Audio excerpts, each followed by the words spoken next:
Okay, good morning. So this time we're going to create a program.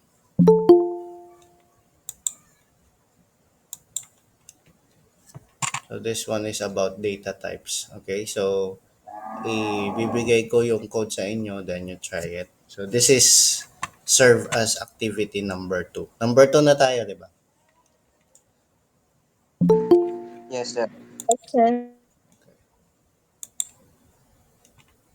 So itong activity, this is only for today, yung deadline niya. Hanggang mamayang 5 p.m. Okay, so beyond that, late na. Okay? But you can submit. Basta mayroon namang grading na nandun para sa mga late tsaka sa mga maagang nag-submit. Wait, I will show my screen to you. But before that, I need to discuss muna kung ano yung mga data types. So for you to remember and understand what is data type. Kasi last time nagtanong ako, nakalimutan nyo yung mga data types na ginagamit. So these are the basic data types. Nakikita nyo ba?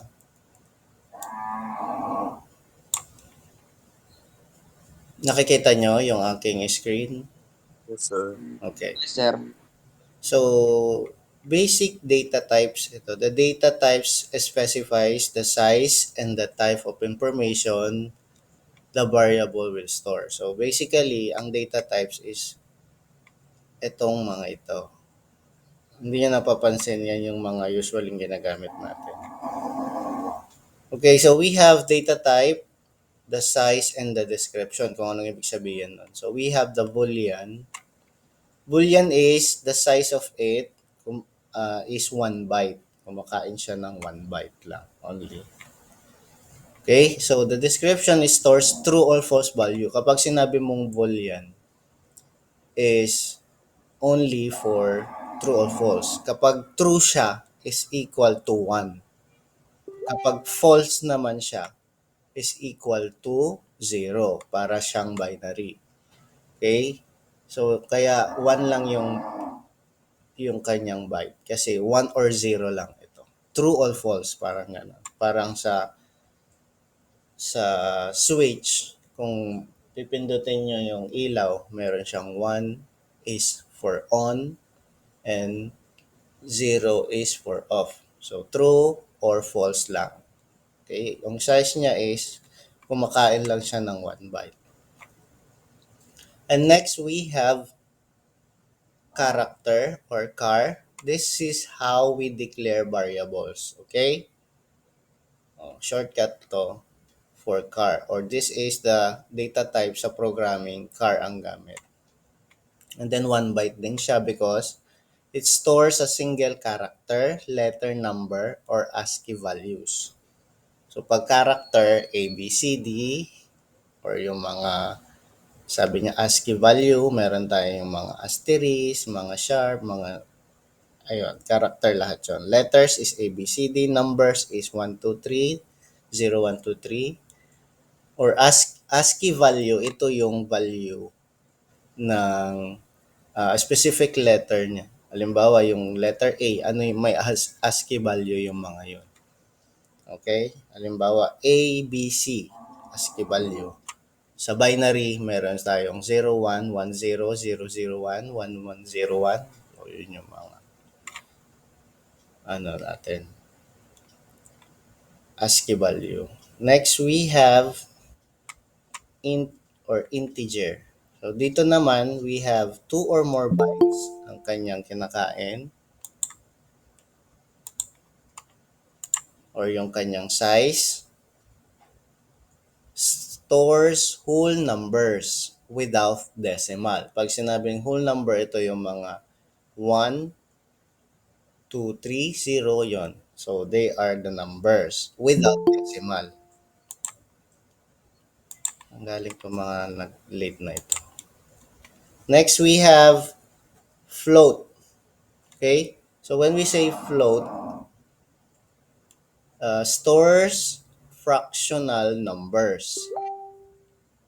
Contains one or more decimals, sufficient for storing 6 to 7 decimal digits. Okay? When we say float, ito yung ginagamit natin pag gusto nating mag-output ng may decimal point.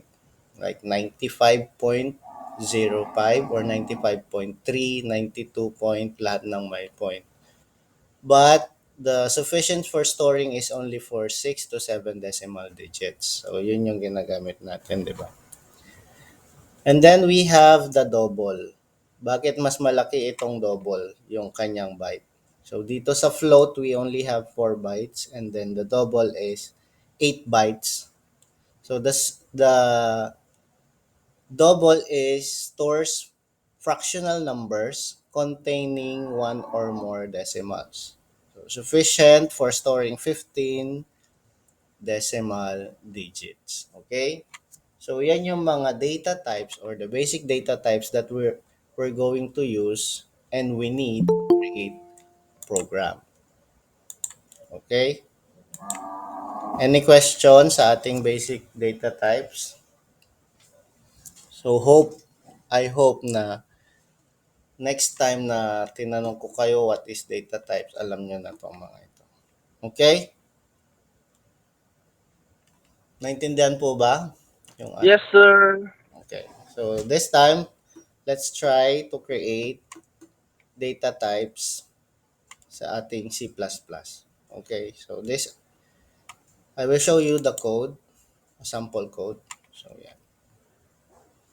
Stretch lang natin. Nakikita nyo ba?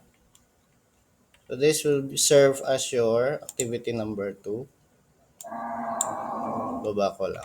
Okay, so execute ko sa gilid. Build muna. Okay, and then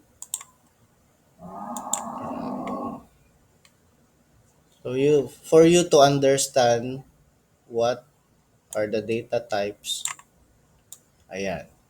Ayan, yun yung output.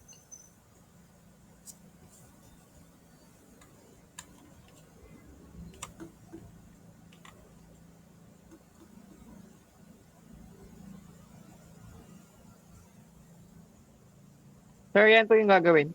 Yes po.